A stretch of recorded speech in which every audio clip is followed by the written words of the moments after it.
All right, so as we go through this, let me share my screen here. Like I said, last week we covered color. So this week we are covering the other elements of mise-en-scène, okay? So mise-en-scène, everything arranged within the shot. So like we've been discussing, mise-en-scène is everything that is filmed. So mise-en-scène is what is filmed. Cinematography that we're going to start covering next week is how it's filmed. So mise-en-scène is what is filmed. So it's the arrangement of the actors, arrangement of the props, the set pieces, everything, how they fit together to help to tell the story, to support the story. There's two primary styles when we talk about mise-en-scène, two primary styles. First one is expressionism, and then we have realism. So expressionism is not realistic. Realism, obviously, is your more realistic counterpart. Okay, there's four major components. These are the ones that we're going to be talking about today. The setting, so where it's all taking place, the building or the location. The actors, we're going to touch on this briefly at the end. Performance style of the actors, and then lighting, so how the light is cast, how that helps to enhance the mood or tell us how to feel, and then composition, so kind of how it's all put together. And then lastly, all of these things, when they're put together, we're creating motifs, okay, or a consistent style that's helping to tell the story, a consistent look, reinforces themes, and it helps to establish mood or tell us how to feel throughout the story, throughout the film. Okay, talking first about Expressionism. So Expressionism started in Germany really at the start of film. Okay, so you have, typically it's called German Expressionism. And historically what happened was everything was very theatrical, as we saw with Méliès's Trip to the Moon. Everything was very theatrical. These people were magicians, they were stage performers, stage directors that were transitioning into this new medium with this new technology and figuring out how to use it. So at the time, they weren't really going for realism.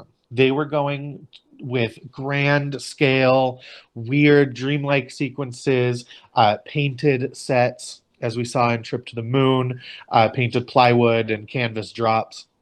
So it just wasn't realistic. So expressionism is one of our key terms. So that is basically an unreal representation of life in film. So we're going to take a look at this montage of clips from one of the most famous German expressionist films, The Cabinet of Dr. Caligari. This is from 1920.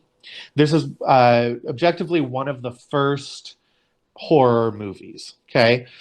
And this was German Expressionism at its finest. You're going to notice a lot of odd angles, a lot of exaggerated performances, exaggerated makeup, weird costumes, strange lighting. It's going to almost feel like a fever dream or dream sequence. Expressionism was very popular up until the rise of Hitler in Germany in the 1930s. The reason that it kind of went away is because Hitler took over the industry when he basically rose to power, and all of the filmmaking transitioned into propaganda. And so there was no place for this expressionist artistic style anymore. And expressionism at its core has a lot of roots in stuff that Hitler did not agree with. So it went away. His people that he had making movies for propaganda in Germany at the time wanted to kind of squelch and get rid of expressionism as much as possible. It really hasn't come back too much since World War II. After World War II, we saw a rise of realism, and it's kind of stayed that way ever since. Where we do see expressionism nowadays is in dream sequences, or like if somebody takes a drug in a movie and they trip out, then you're going to start to see some elements of expressionism included in a modern film. Okay, so we're going to take a look at this montage of scenes from The Cabinet of Dr. Caligari, 1920.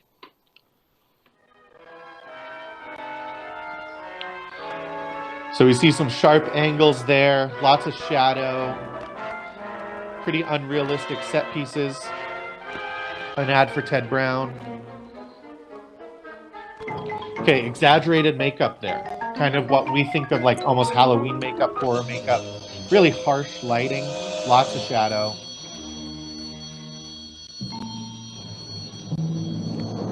Really exaggerated performances.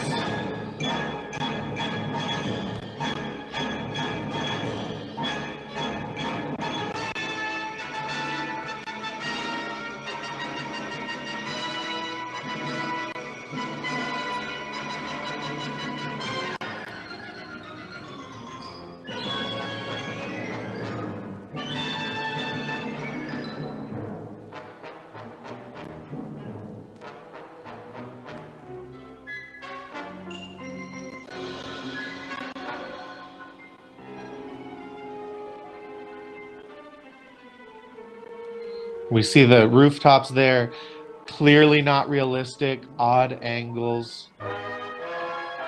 This room here with kind of the walls that come in at the top, that weirdly shaped window.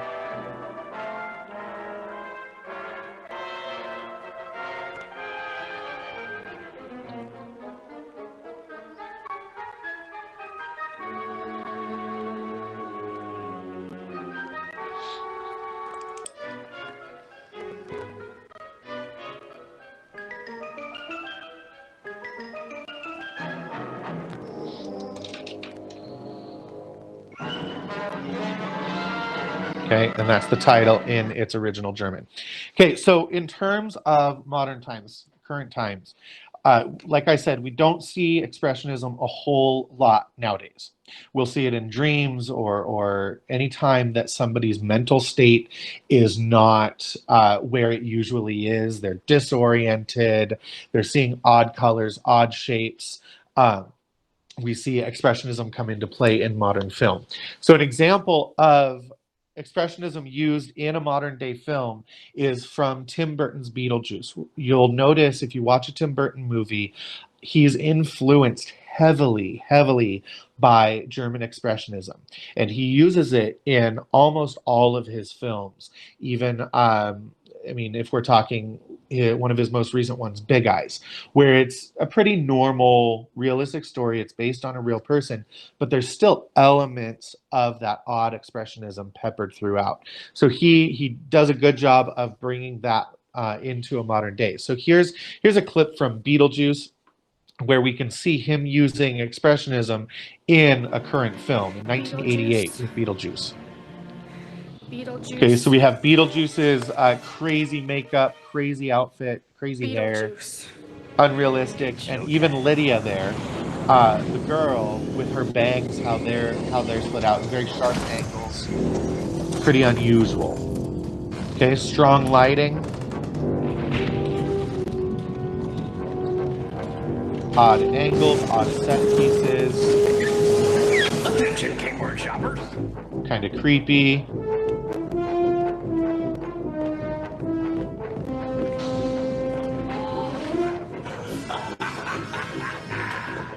Well, I'm back. I feel real good about myself, you know what I mean? So, without further delay, welcome to Winter River, Museum of Natural Green, a monument to the born businessman. Come on a little closer. Step right up, test your strength.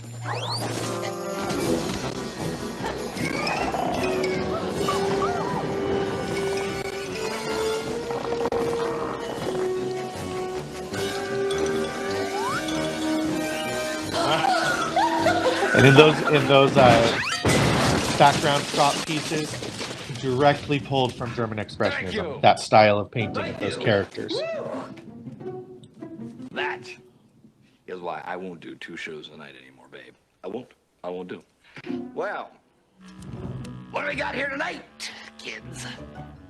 Ooh, well, we got the Maitlands. I think they've had enough exercise for a night.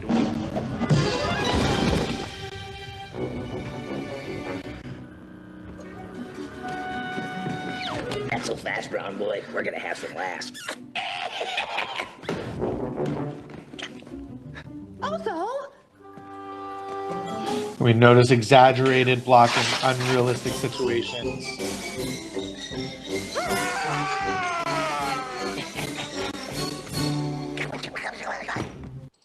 Okay, all used to kind of heighten the mood, heighten the energy, make you feel like you're kind of lost in a different world, is how expressionism is used. So that's a key term, expressionism. Then we get into realism, which is the opposite side of expressionism. Realism is totally believable situations, totally believable performances, costuming, settings, believable or motivated lighting. We notice this with a lot of modern films. Think of realism as almost like if you were just to follow somebody around with a camera and capture what they see in a day. That's total realism because it's true. We see that represented in dramatic retelling of stories, in historical dramas, in modern dramas, modern comedies, as long as they're not too outlandish, we have those elements of realism. So here's an example. This is from Greta Gerwig's movie Lady Bird. Came out a few years ago. Mother has a formal Thanksgiving. I don't know. There are a lot of kids, but she lives in the Fab 40s. Oh, well, your dad and I went to a dinner party once in that neighborhood. The CEO of ISC. That was pretty formal. You're not going to a funeral. Well, I don't know. What says rich people Thanksgiving?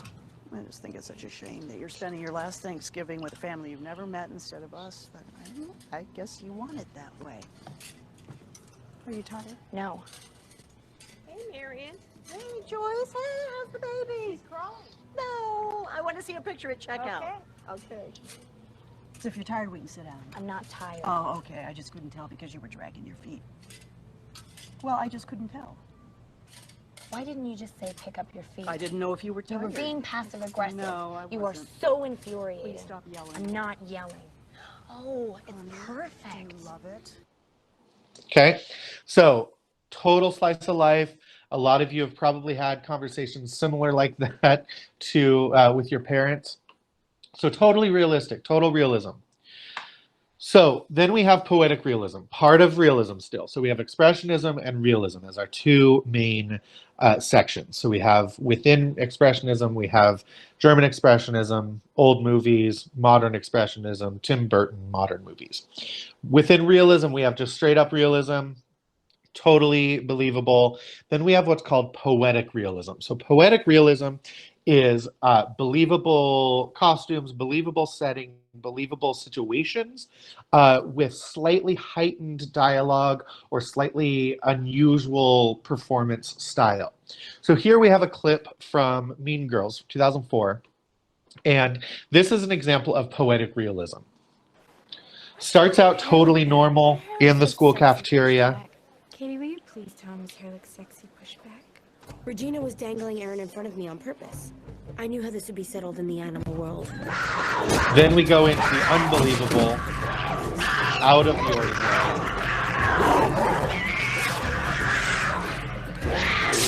But this was girl world. Your hair looks sexy pushback.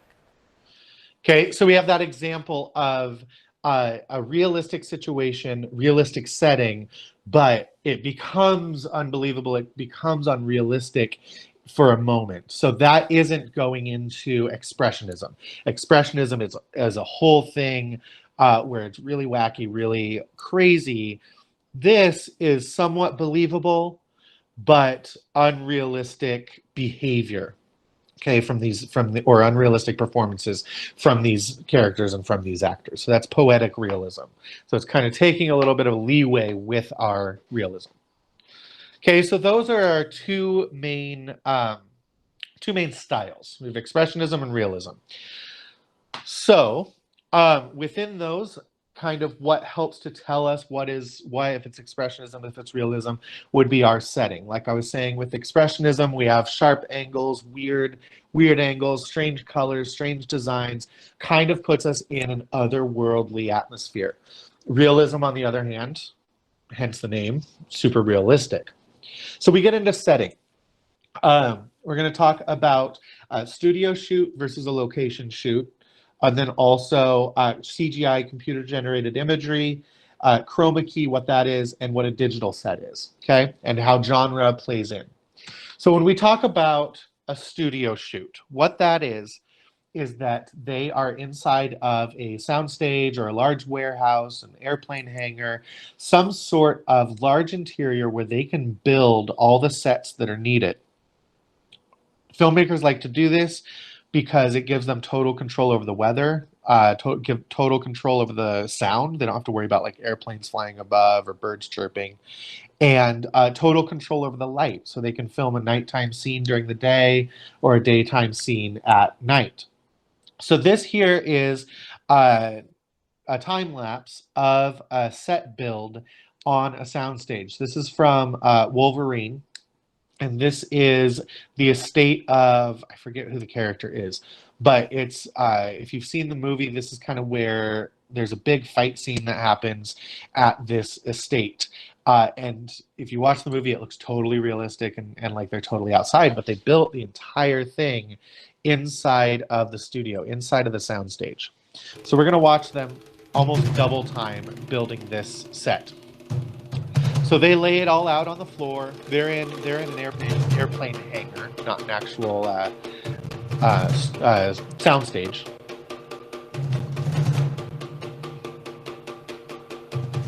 Laying it all out in wood. The great thing about filmmaking is regardless of what trade you want to go into, there's going to be a spot for you in the filmmaking world. So when we're talking about building a stage or a set inside of a soundstage, there's every aspect of construction that's included, and it's real construction. It's not painting cardboard and styrofoam. They're actually building these houses so they're structurally sound. There's welding, there's carpentry, there's electrician work, there's plumbing, there's landscaping, there's all of these different elements that come together.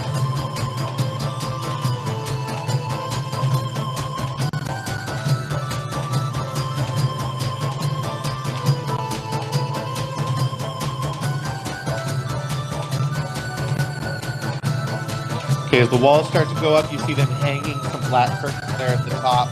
That's to block some of the light. And also, up in those black curtains are some sprinklers because in one of the scenes that's shot here, it rains, and so they have these sprinklers built in to this interior set. So there are drains at the bottom, and they can make it look like it's raining. Here we have another shot. We see these green curtains going up around, and that is chroma key. So we're going to talk about that here in just a sec, how that's used. But they surround the whole thing with green curtains. And everything's built down to the roof. They're bringing in some fake grass and fake shrubs to make it look like an outdoor set or an outdoor location.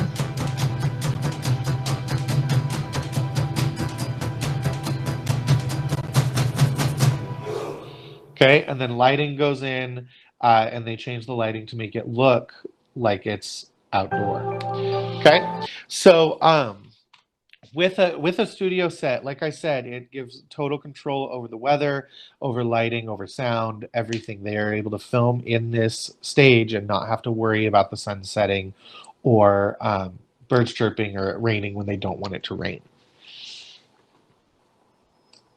All right, on the other side, so that was studio shoot, that's one of your key terms.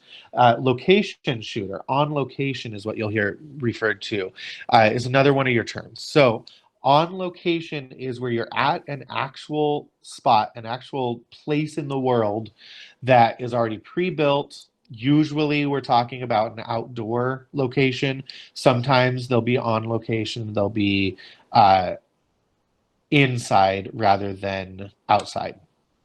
But we have there on the left, top left is still from the movie Joker.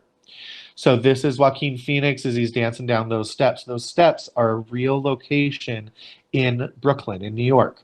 And there on the right-hand side, we see that same location, but not during the movie. We see that same location with tourists taking photographs on the steps. So that is a location shoot. That's a real location.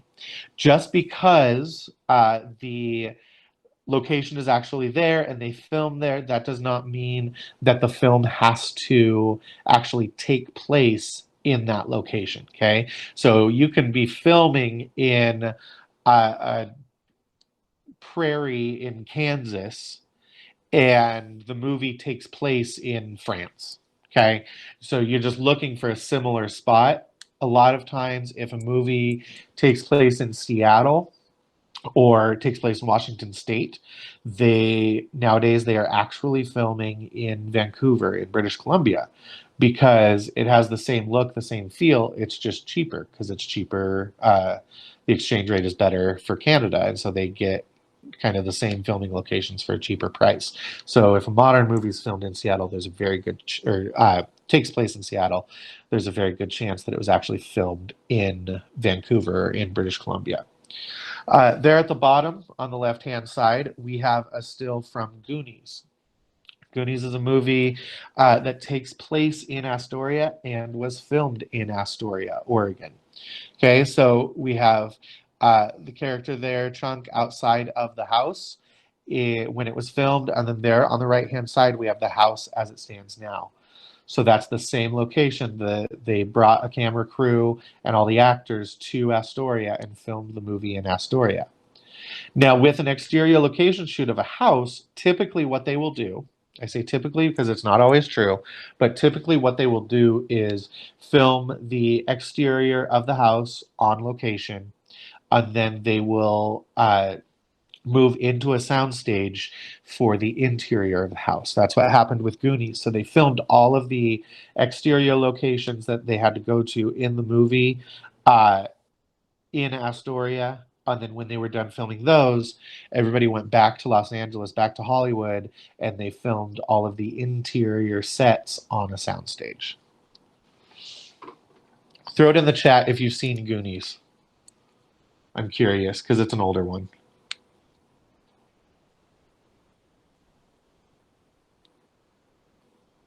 Ruby has. Who else has seen Goonies? Delaney, nice.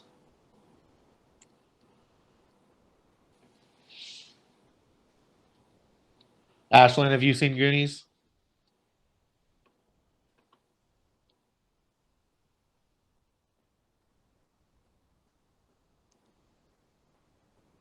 All right. Oh, she hasn't. Oh, you should see it. It's a great movie.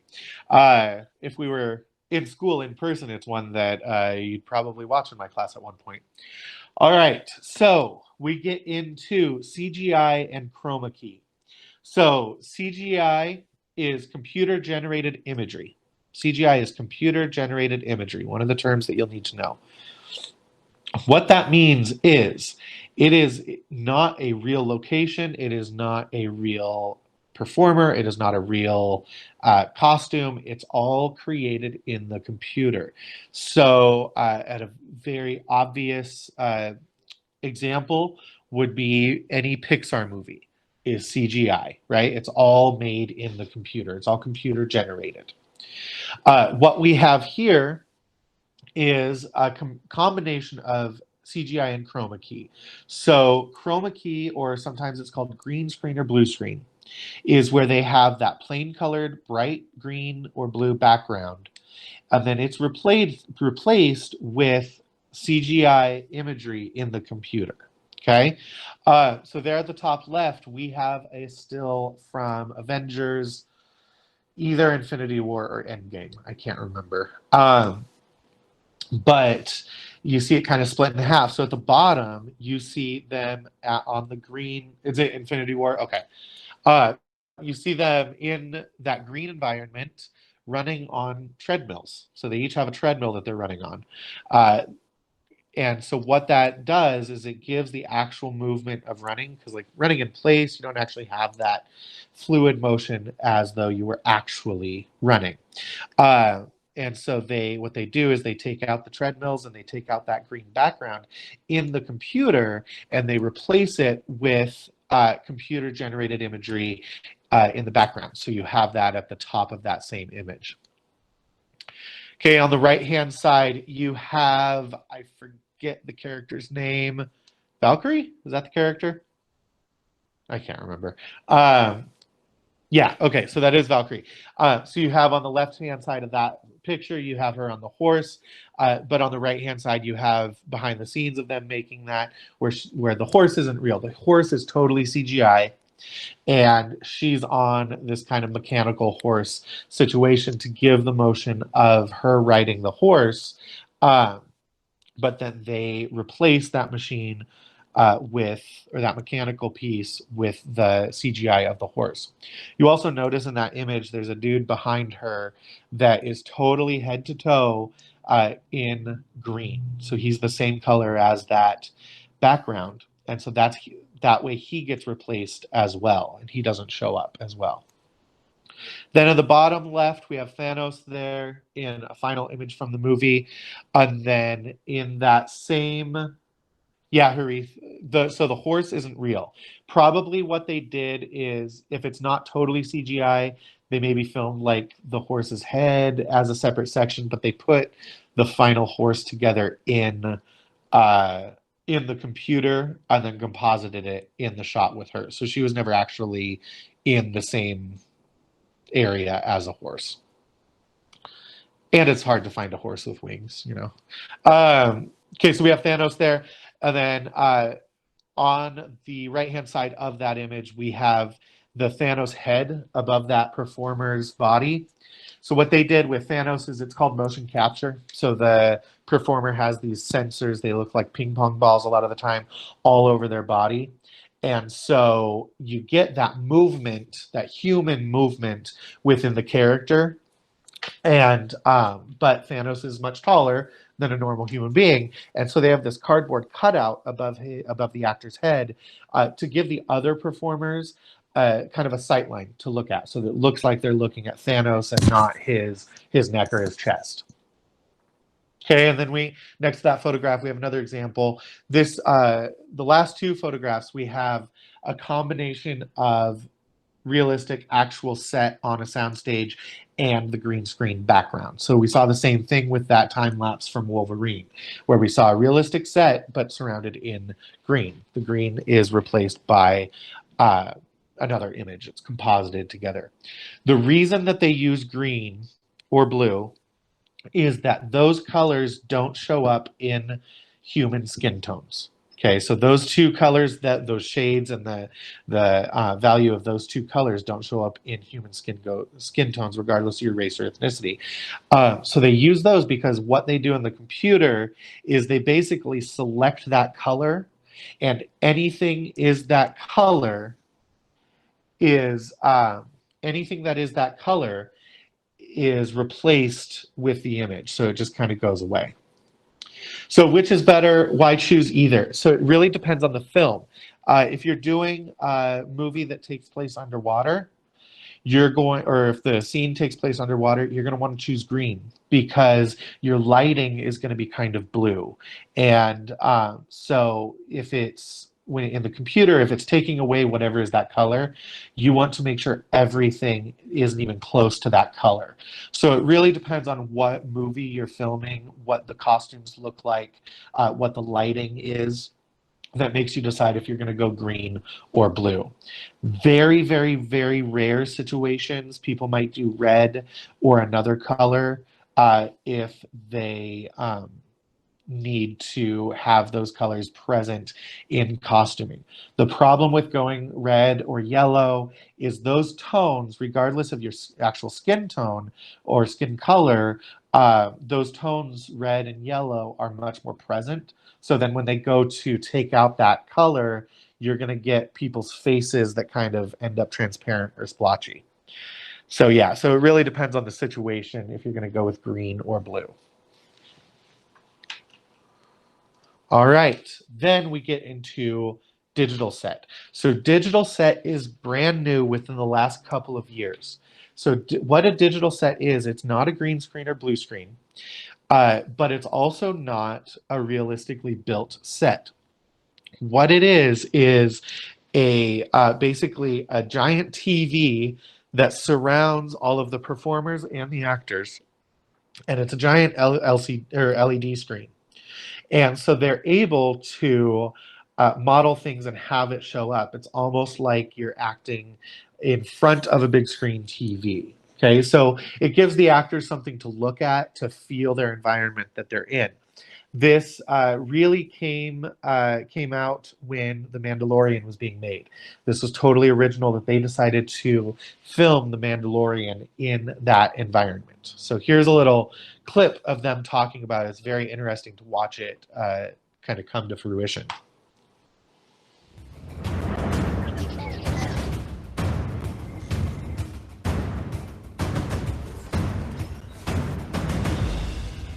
Part of what's been fun about collaborating on The Mandalorian with Lucasfilm and Disney is that we have been able to see through a few technical innovations and a few firsts that I think are going to have a lot of impact on the way television and movies are made moving forward. In partnership with ILM and Epic, we have put together a system whereby which we can have game engine, real-time render, and video wall technology coming together to create a backdrop for the big, beautiful world of Star Wars.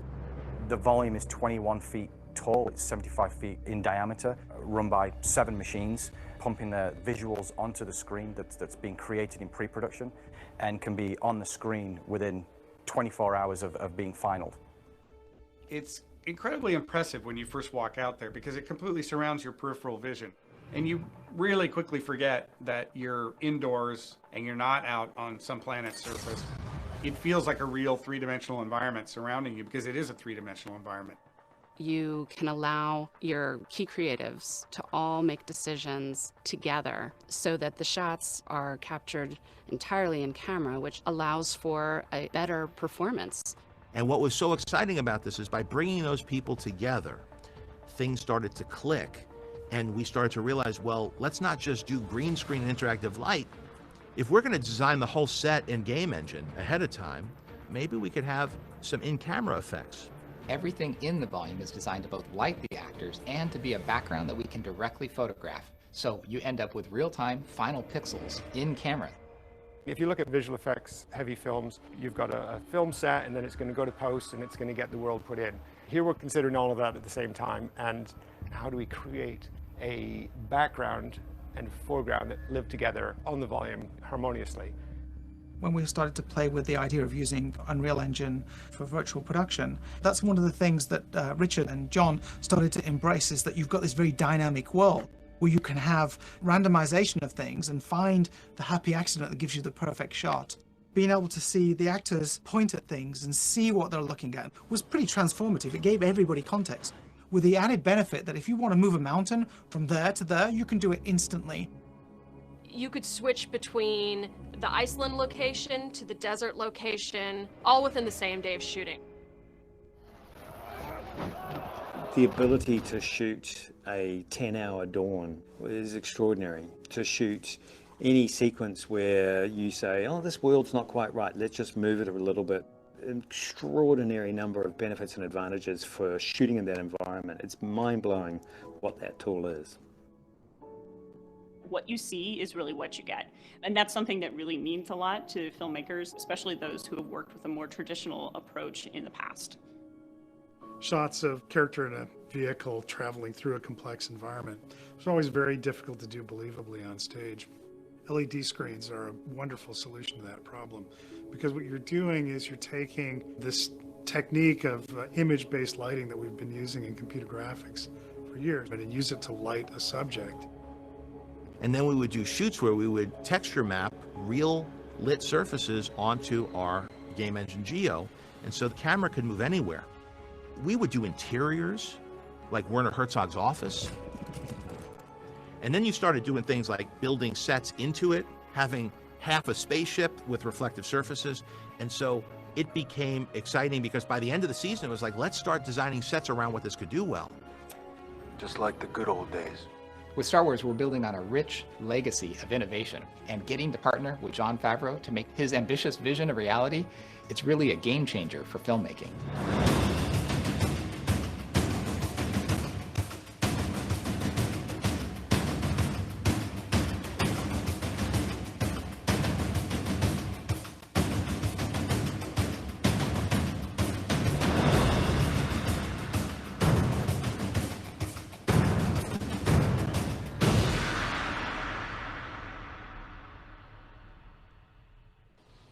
Okay, so you have a really modern use of digital sets or CGI there being used in real time so that the performers can see what it looks like, the filmmaker can see what it looks like prior to it going to editing.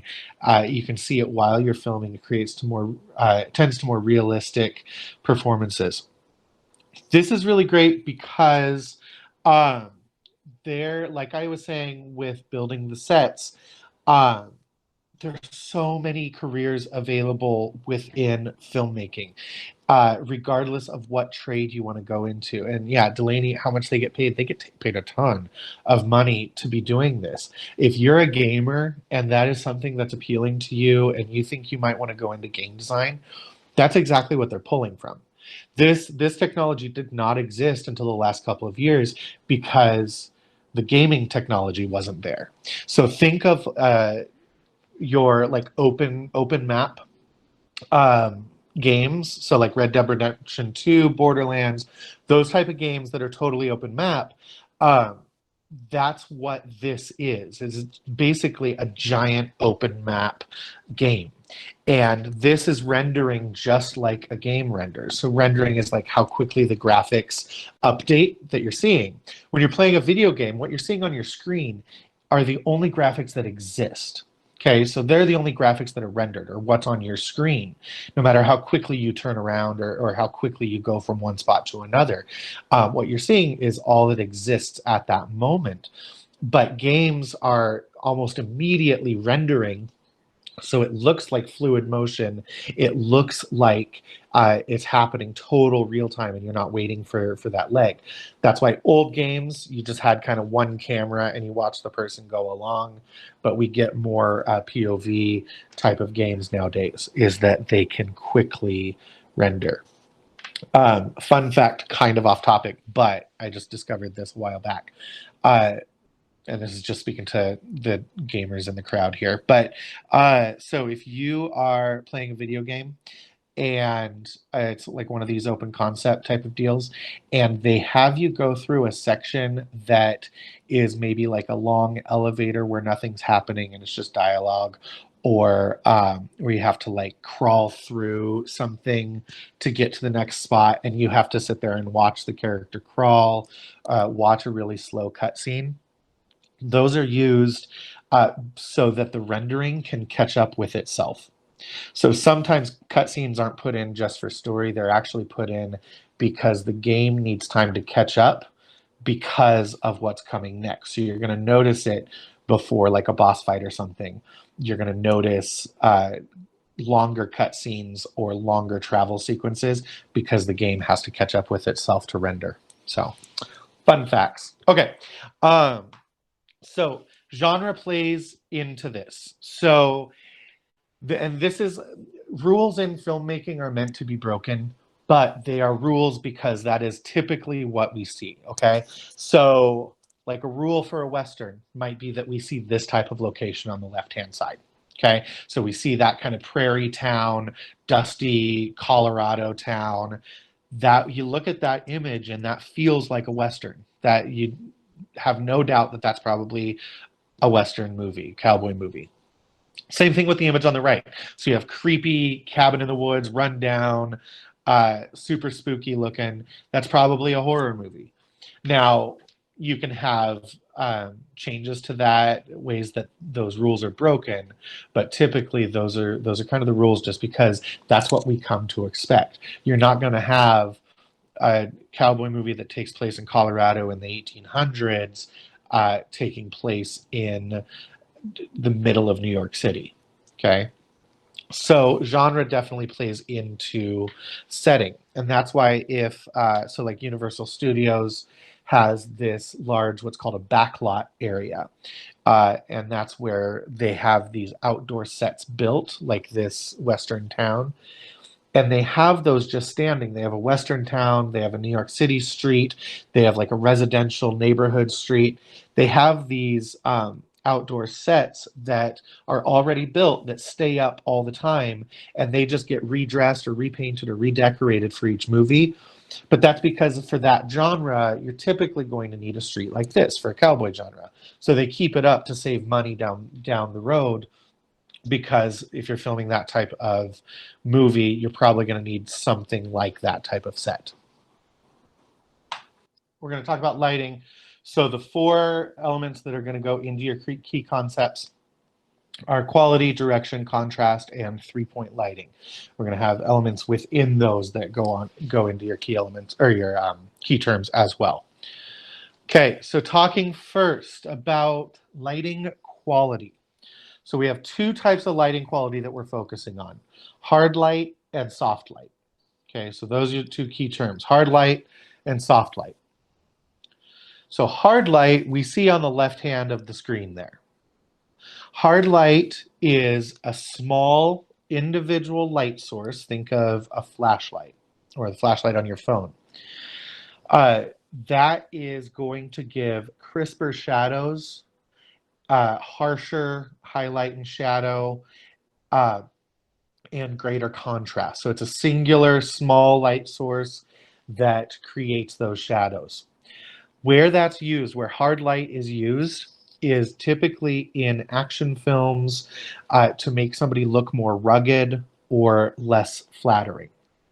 Okay, so in the left-hand side, we have that top picture is from Die Hard, Bruce Willis there. Strong hard light on his right side, kind of almost blowing out that right side of his face with light, with exposure. And then the rest of his face is dark. So it's very hard light, very crisp shadows.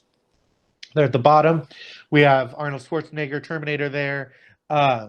Again, hard light, we see all the wrinkles, we see all the imperfections, all the scars on his face, really crisp shadows, and almost makes him look more rugged, more chiseled.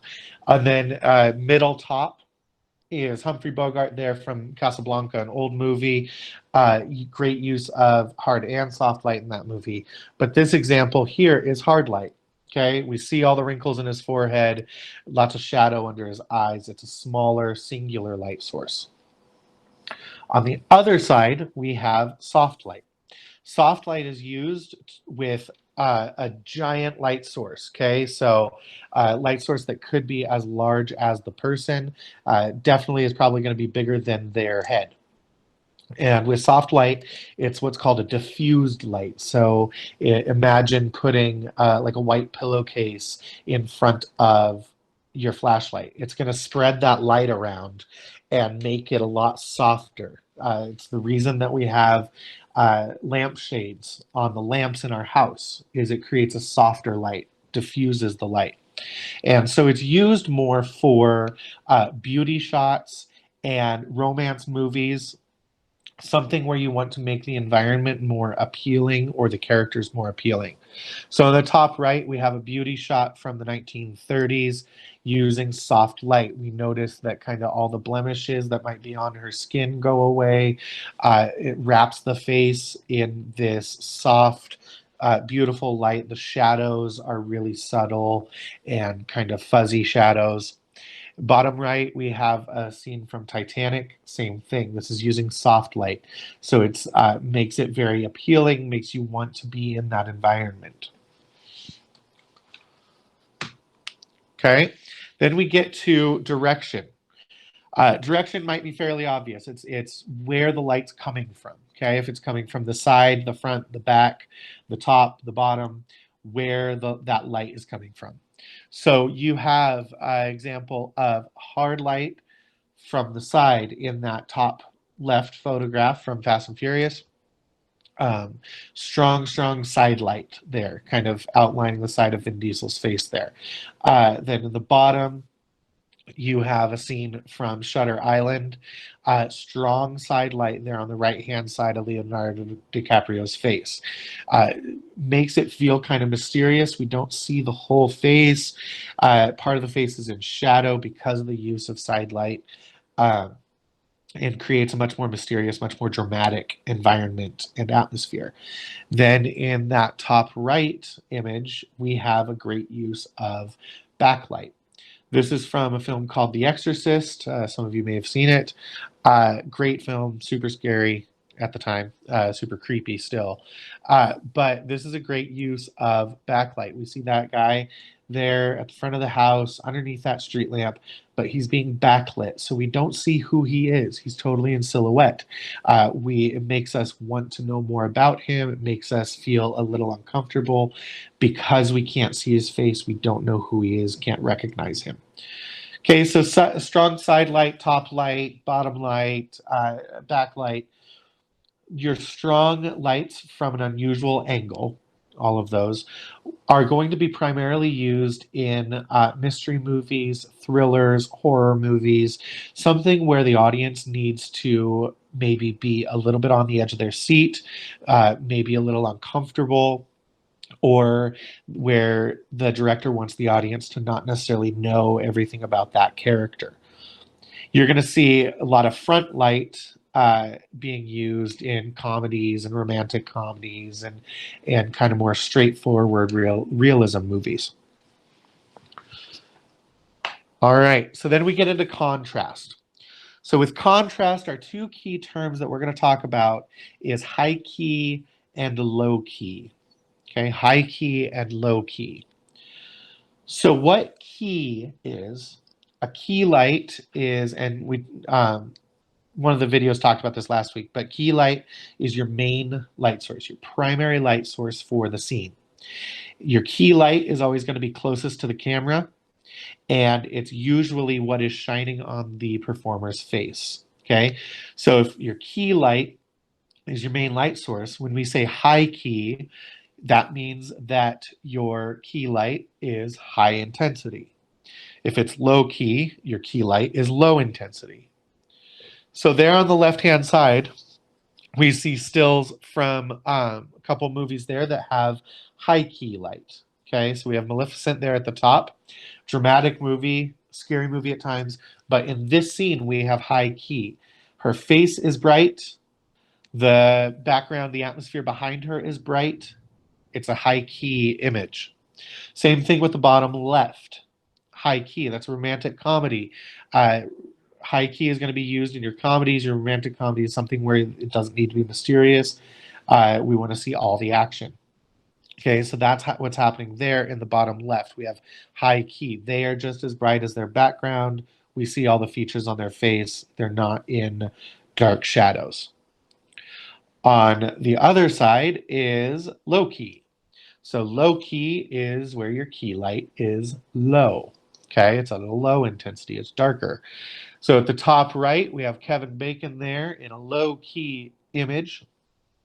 The key light that would be on his face is not the brightest thing.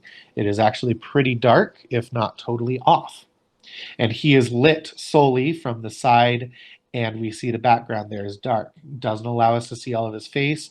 It's used to make it feel more mysterious, make it feel more thrilling, more exciting, more dramatic. And then the bottom there, we have this image where all the performers are in a low-key environment. They're lit. Their lighting is motivated by that big window behind them. So it feels like they're only lit by the moonlight. Okay, so we don't see their faces. Their key light is at a low intensity. So high key, your key light, your main light source is bright and cheerful. We see everything. Low key environment, it's more mysterious, more dramatic. Your key light, your main light is low. Okay, it's at a low intensity, or it's darker. Okay, so then we talk about 3-point lighting. 3-point lighting is pretty much the industry standard in filmmaking, in videography, anything where you're going to be filming somebody with lighting. Okay, so with 3-point lighting, what you have there is you have your key light there at the bottom left.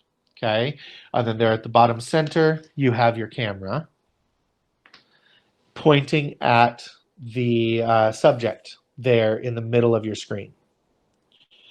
And your key light closest to the camera is just off to the side of the camera. And then your fill light is to the right of the camera. So if your key light is your main light source, your fill light is used to fill in the shadows on the face and not make it super dark on that left side, or that, left side.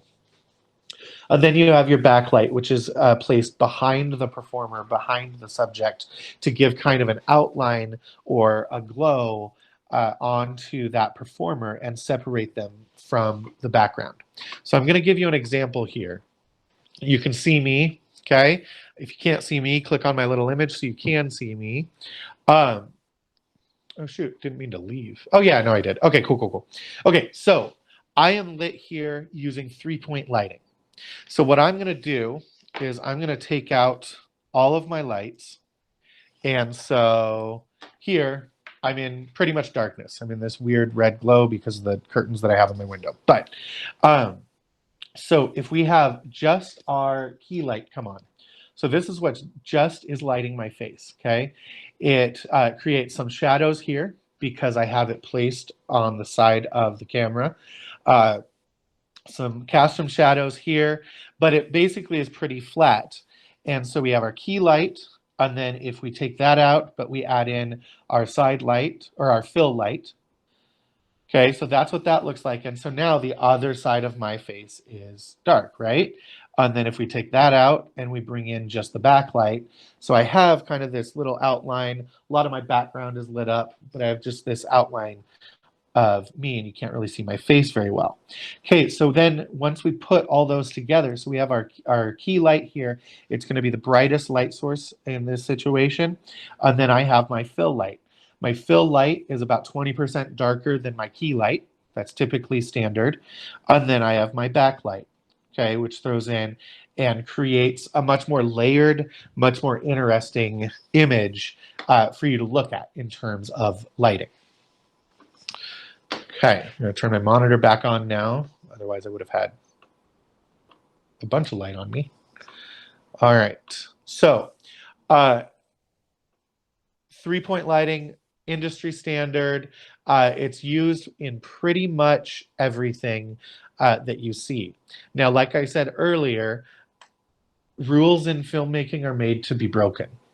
But as long as you are designing your environment or making your film, you are choosing specifically why and how to break those rules. Okay, so you kind of start with this foundation, and you're like, no, for this scene, it's going to be super dramatic, so I'm going to take out everything except the backlight. Or I want a low-key look for this, so I'm going to take out everything except for my fill light. So it really depends on what kind of mood you're going for. Alrighty, so then we talk about composition. Okay, so lighting, we have our quality.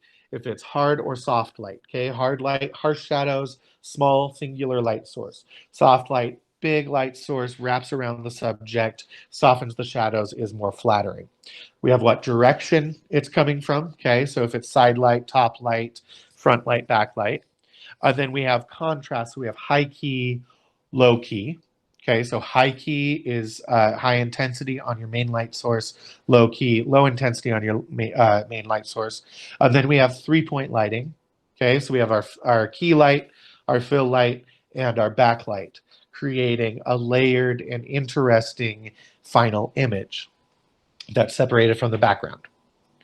So then we get into composition, how the scene is arranged and put together. So we're going to talk about balance and symmetry, and then also loose framing versus tight framing. Okay, so talking about balance and symmetry. So balance and symmetry are similar things, slightly different. So symmetry, just like in grade school when we would cut out hearts out of construction paper. That's an exercise in symmetry. You fold the piece of construction paper in half and you cut kind of the half heart shape out of the construction paper, then you unfold it and you have a heart. Okay, so that's symmetry, where the same thing, where you draw a line down the middle and then on both sides, it is basically a reflection of either side, if that makes sense. So there on the left-hand side, we have a great use of symmetry. Again, Moonrise Kingdom, okay? So you draw an imaginary vertical line down the center of that image. Both sides of the image basically match up. Okay, so that's an extreme symmetry there. A little bit more relaxed version of symmetry we see there in the top. This is an image from The Shining, Stanley Kubrick film. Fantastic film if you haven't seen it, but one we'll never watch in class. But this is kind of looser symmetry. Okay, how this is used is as a horror film. Okay, so symmetry can either make us feel pretty comfortable, everything's balanced, everything makes sense, as it does kind of in Moonrise Kingdom. In The Shining, symmetry is actually used to make it look and feel unusual. So what they have is pretty much a realistic environment, but they use symmetry to make it just look just a little bit off. So in the background there, we have the stairs center, we have the railing on either side of the stairs, and we have the chandelier. Those are perfectly symmetrical. Then in the foreground, we have that table. Okay, again, perfectly symmetrical in the center. But then we have a couple things that make it look just a little bit off. We have that lamp there, and we have the person in the chair there sitting at the table. So what Kubrick did here in this shot is he takes a perfectly symmetrical framing with the table, the stairs, the railing, the chandeliers. The room as a whole is pretty much totally symmetrical. Then he could have chosen to put the person in the chair smack dab center and either done the same with the lamp or not had a lamp at all. But what he did is he moved those just slightly to the left. Not enough to the left to make it be balanced again, but just enough to the left to make it be asymmetrical, to make it fall out of balance, to make us a little bit uncomfortable as an audience. Okay, so a great use of symmetry in filmmaking with The Shining. A lot of his shots have this, where it's totally symmetrical, but something is just a little bit off and a little bit uncomfortable. There at the bottom center, we have still from 2001 Space Odyssey. Again, I mean, this is extreme symmetry here. Okay, he's here in this tunnel in the space station that he's living in. Extreme use of symmetry there. Then on the other side, we have balance. Like I said, balance and symmetry are very similar, but where their difference is, so symmetry, you draw the imaginary line down the middle of the image, fold it in half, and you have the same, basically the same two halves of the image. Balance, you don't do that. So in this shot from the Avengers there, that's not a symmetrical shot, right? Because we have the building is at an angle that if we were to match those up, the two sides, the two images would not match up. We have the Hulk, who's much larger than Black Widow. Okay, so those images wouldn't match up. But this shot is balanced. We have everybody more or less taking up similar space, similar real estate within the shot. We have some characters smaller than others, but it still has this feeling of balance, has this feeling that they're all in this fight together. They're a team, okay? By looking at this shot in this moment, Captain America and Iron Man are leading the team. They are the largest presence in that shot. Then in the background, even though Hulk is larger than all of the other characters, he's a little bit further in the background, so he doesn't have as much focus as Iron Man and Captain America. But they're all pretty balanced. We see that they're a team within this shot, but it's not a symmetrical shot, okay? So balance is just that the way things are arranged, it still makes sense and still flows and still has an appealing look. Okay. So then we get into tight and loose framing. So tight framing is where the camera is way up close to the performer or way up close to the subject that's being filmed. Then loose framing is where the camera is way far back. And so we see maybe the entire body of the characters. So talking about tight framing, there on the right-hand side, we have this extreme close-up of Tom Cruise's face. That is tight framing.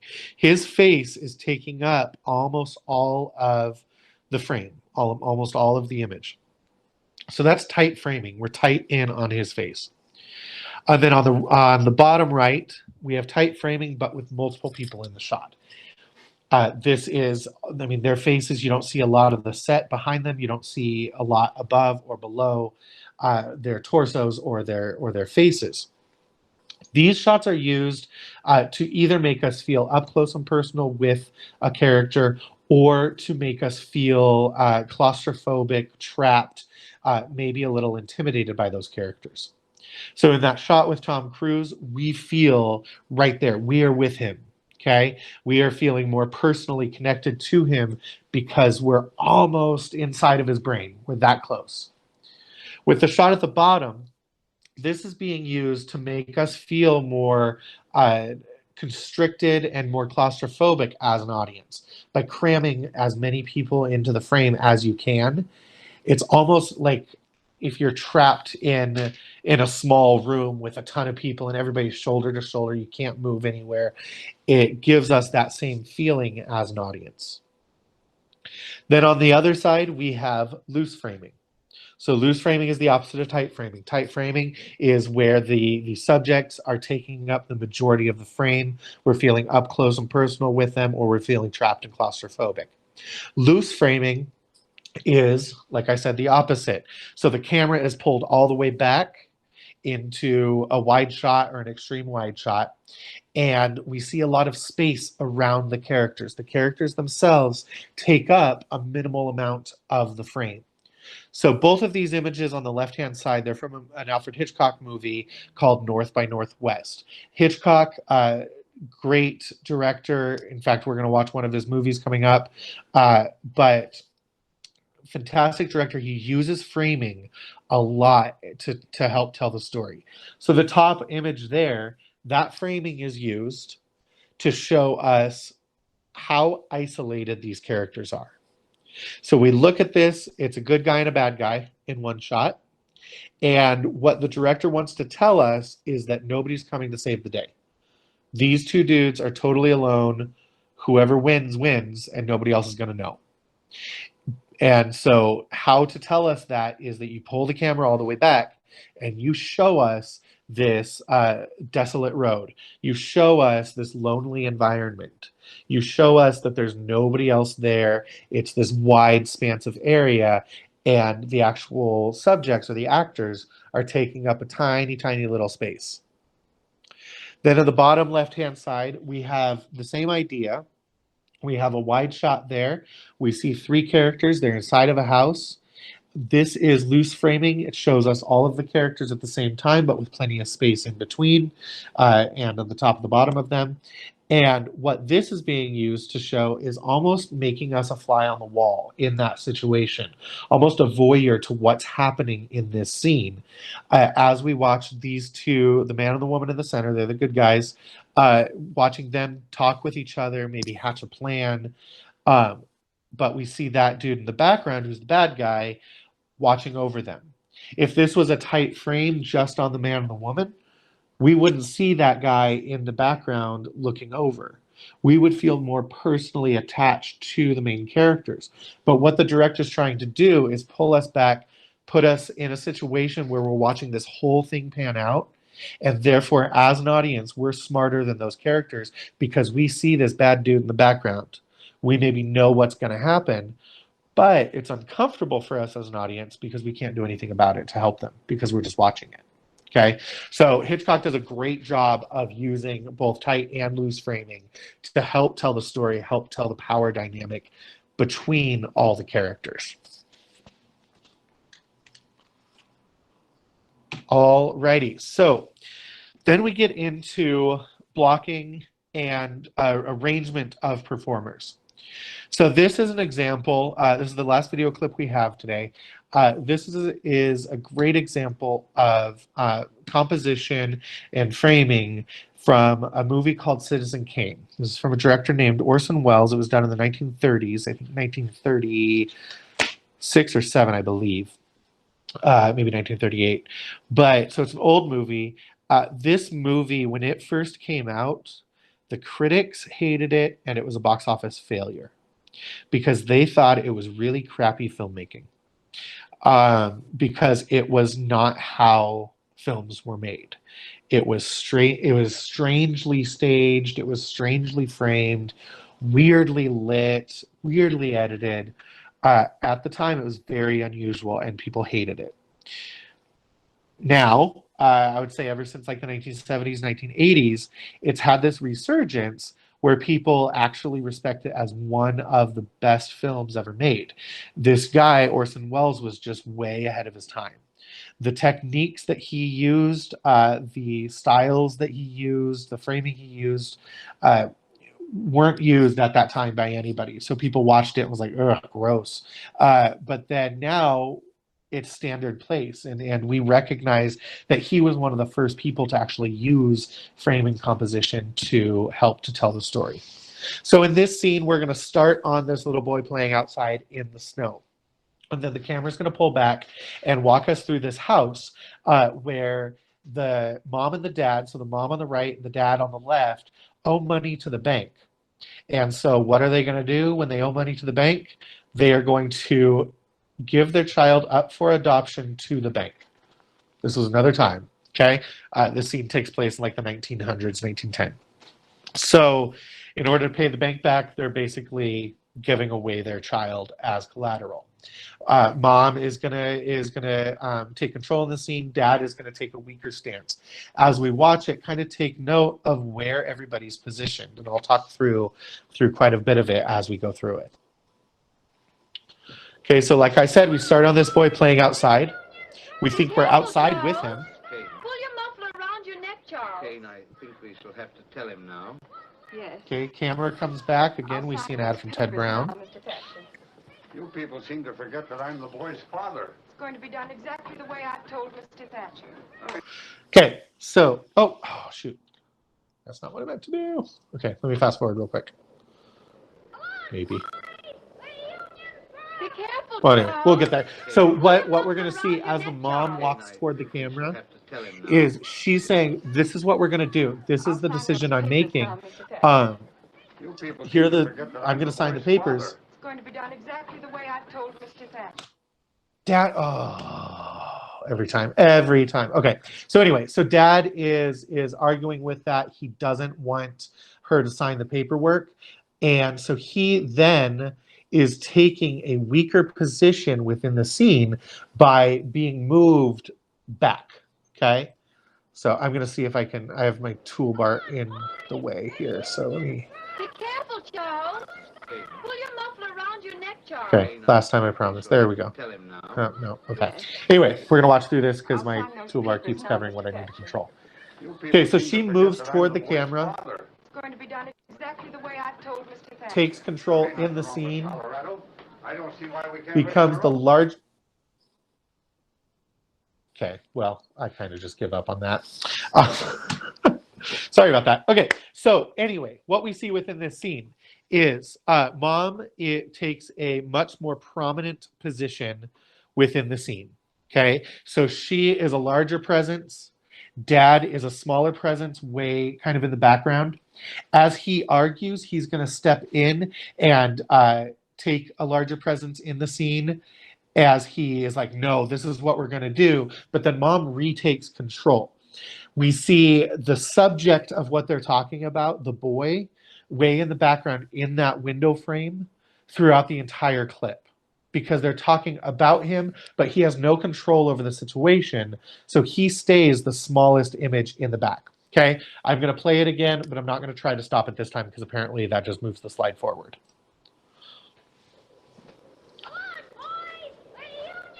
Be careful, Charles. Pull your muffler around your neck, Charles. You'll have this section memorized in no time. Yes. I'll sign those papers now, Mr. Thatcher. You people seem to forget that I'm the boy. Okay, so she moves forward. She's taking control, leaving Dad in the background. Nothing wrong with Colorado. I don't see why we can't raise our own son just because we come into some money. If I want, I can go to court. A father has a right to. A boarder that beats his bill and leaves worthless stock behind. That property is just as much my property as anybody's, now that it's valuable. And if Fred Graves had any idea all this was going to happen, He'd have made out those certificates in both our names. However, they were made out in Mrs. Kane's name. He owed the money for the board to the both of The us. bank's decision on all matters I concerning... don't hold with signing my boy away to any banker's I guardian want you to just stop because... all this nonsense, The bank's Jim. decision on all matters concerning his education, his places of residence, and similar subjects is to be The final. idea of a bank being the I guardian. want you to stop all this nonsense, Jim. We will assume full management of the Colorado load, of which I repeat, Mrs. Kane, you are the sole owner. Where do I sign, Mr. Thatcher? Right here, Mrs. Kane. So then Dad is going to take control here. He moves forward so that he has equal size, equal real estate within the frame with Mom there. Kane, as long as you both live, and thereafter to the survivor. Well, let's hope it's all for the best. It is. And then she is signing the papers. She is making the decision. And he gets totally cut out of the frame when the camera moves down to her. And then he moves back, becoming smaller. He has no control. The decision is made. They close the window on the boy. Until he reaches his 25th birthday, at which time he is to come into complete... Again, she is the largest image in that shot. Everybody behind her is not as powerful as she is. Almost 5, Mrs. Kane. Don't you think I'd better meet the boy? I've got his trunk all packed. I've had it packed for a week now. Okay. So we have a great use of framing and composition there with Citizen Kane. So that we saw, 5 times that first couple of seconds of it. Last thing I'm going to talk about is acting style, performance style. Okay. Yeah, Sean, that is messed up. It was a whole different time. Okay, so acting style and performance style. I don't have a slide for it, but I did want to touch on it real quick. Your key terms are not addressed here in what I'm about to say, but I just wanted to kind of communicate. So you have different types of actors, different types of performances. You have kind of primary style of actors. You have character actors. These are performers that are playing the same supporting characters in any movie that you see. Okay, so these are the people that always play the funny best friend, or the nosy neighbor, or the boring accountant. Okay, so that's kind of typically they always play the same movies. What we've seen in modern cinema is actually a transition where character actors are becoming lead actors and becoming stars of movies. So think of Melissa McCarthy. Melissa McCarthy, in her early parts of her career, was always the funny best friend. And it wasn't up until, I would say, after Bridesmaids, because even in Bridesmaids, she was still that character actress. But after Bridesmaids, they started writing movies for her. And she started writing them herself, producing them herself. But she has become a movie star. Same thing happened with Paul Giamatti, okay? Steve Buscemi. These performers that always played the same kind of supporting roles, but then they were given the opportunity to play leading roles. So you have character actors. Then you have what's called an impersonator. An impersonator is the person that shows up to set, totally normal human being. They yell action, they become that person. They yell cut, they go back to being their normal selves. So think of Meryl Streep, George Clooney, Brad Pitt. Those are kind of your impersonators. They show up, do the job, go home themselves. Jim Carrey, absolutely. Jim Carrey is actually a great point and gets us to our next one. So we have method actors. So method actors are the opposite of impersonators. So method actors are Daniel Day-Lewis, Shia LaBeouf, the performers that what they do is they live and breathe as that character for the entirety of shooting, and sometimes frustrating the people that they're working with. So Shia LaBeouf does that a lot, where he totally lives in that world. Heath Ledger, great example. Yes, absolutely.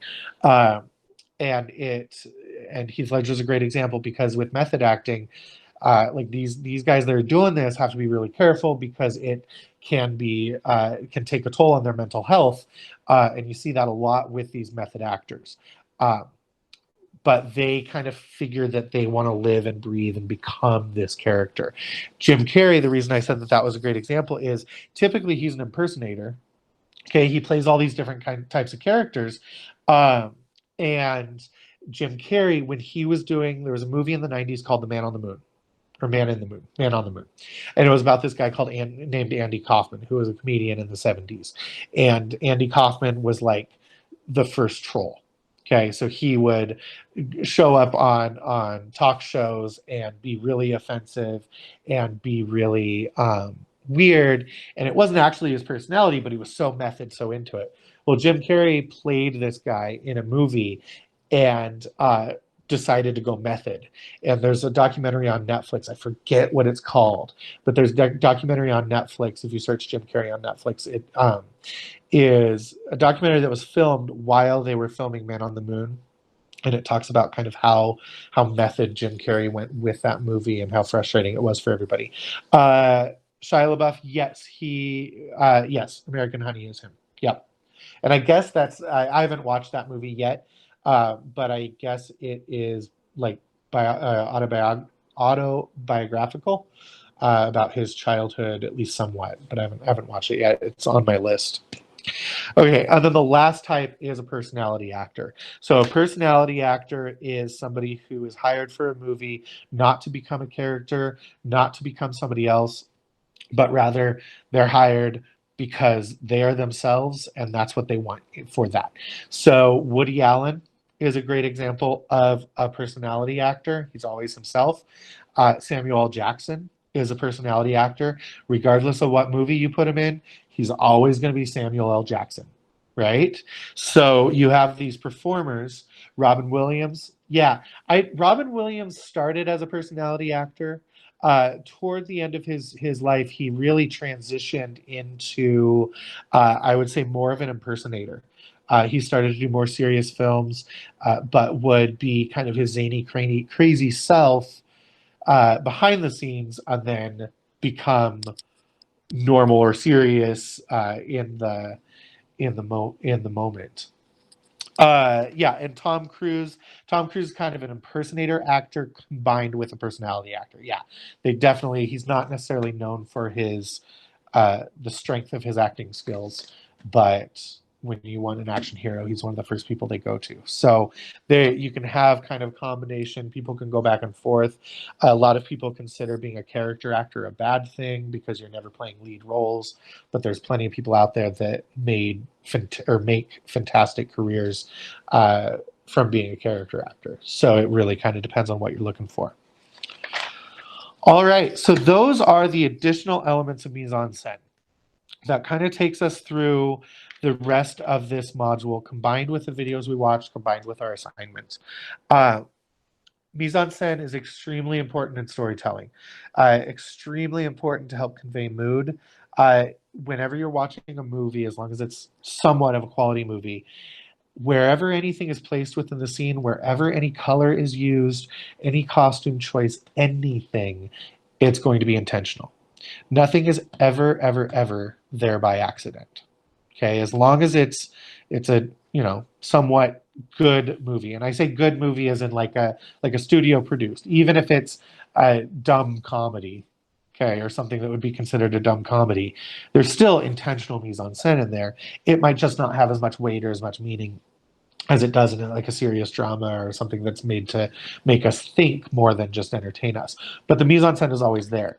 You have careers within this. You have production designers, lighting designers, gaffers, cinematographers, costume people, makeup people, all of these elements that are coming together. The production designer and the director are kind of the two that are at the core guiding the mise en scène for the movie.